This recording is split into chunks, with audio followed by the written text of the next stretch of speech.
Thank you so much for joining us for Let's Talk Gardening. I'm Norma Samuel with the University of Florida IFAS Extension in Sumter County, and today we're at location Bok Tower Gardens, and we are in this beautiful kitchen garden that I will give you a little tour and tell you some of the things that they have happening here.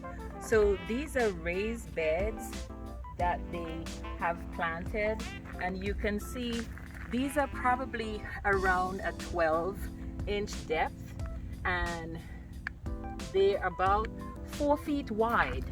And the reason why we do these beds 4 feet wide, or we recommend that you have them that width, is that you can stay from one end and reach to the middle, go to the other end and reach to the middle.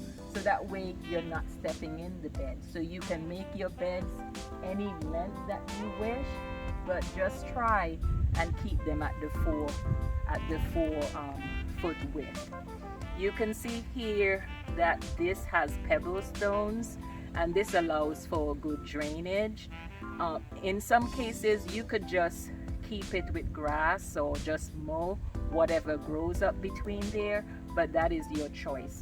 The material that you use for your raised bed may differ depending on what you have available.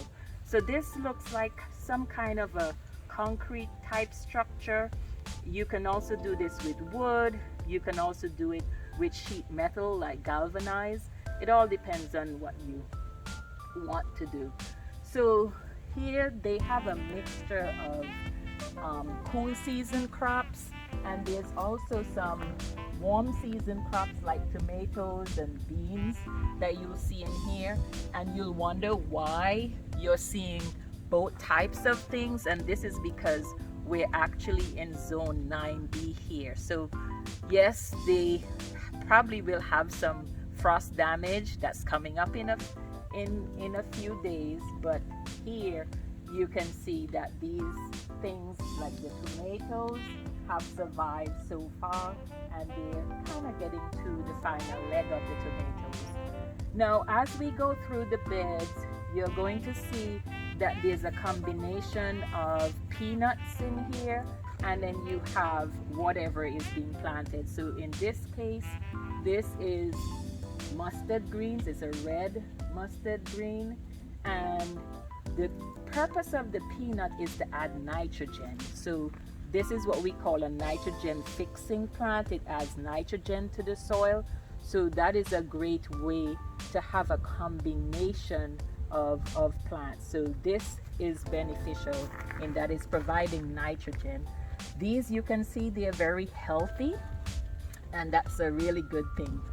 Now whenever you're harvesting your mustard greens and your collards, instead of cutting the entire plant back, we recommend that you harvest the lower leaves first. So you can see here that they've gone in and they've actually cut out the lower leaves.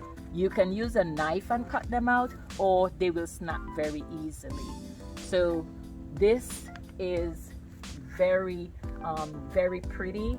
You can just plant this as a whole bed, and I also encourage edible gardening. So this would be something that would be colorful in your landscape if you want to incorporate some of these in your landscape beds.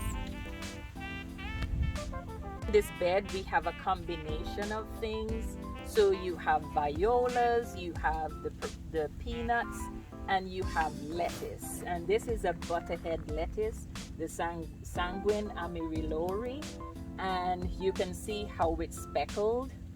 Now you'll notice that some of the lettuce is growing tall, and that's because they're already bolting. So you can see here, these lettuce have already, they've already bolted. So you want to get your lettuce out before they've gotten to this stage. I try to recommend that you can, take the lower leaves off, or sometimes, depending on the lettuce, the butterhead lettuce, you can just cut the entire plant off. It all depends on you, the grower. If your lettuce bolts, it's gonna taste bitter. So you really wanna get it out the ground before it bolts. So this head, I would just go in and just cut it out at the base. It's good. They have some flowers or violas mixed in here.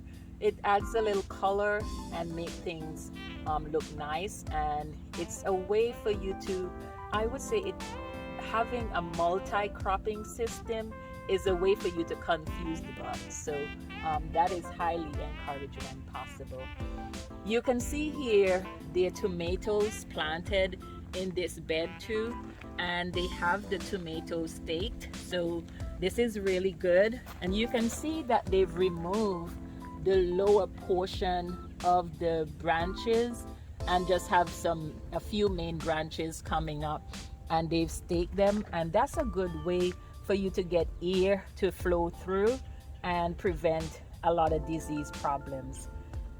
These tomatoes are on their way out pretty much, but I'm very impressed that they do have all these tomatoes still growing this late in the season.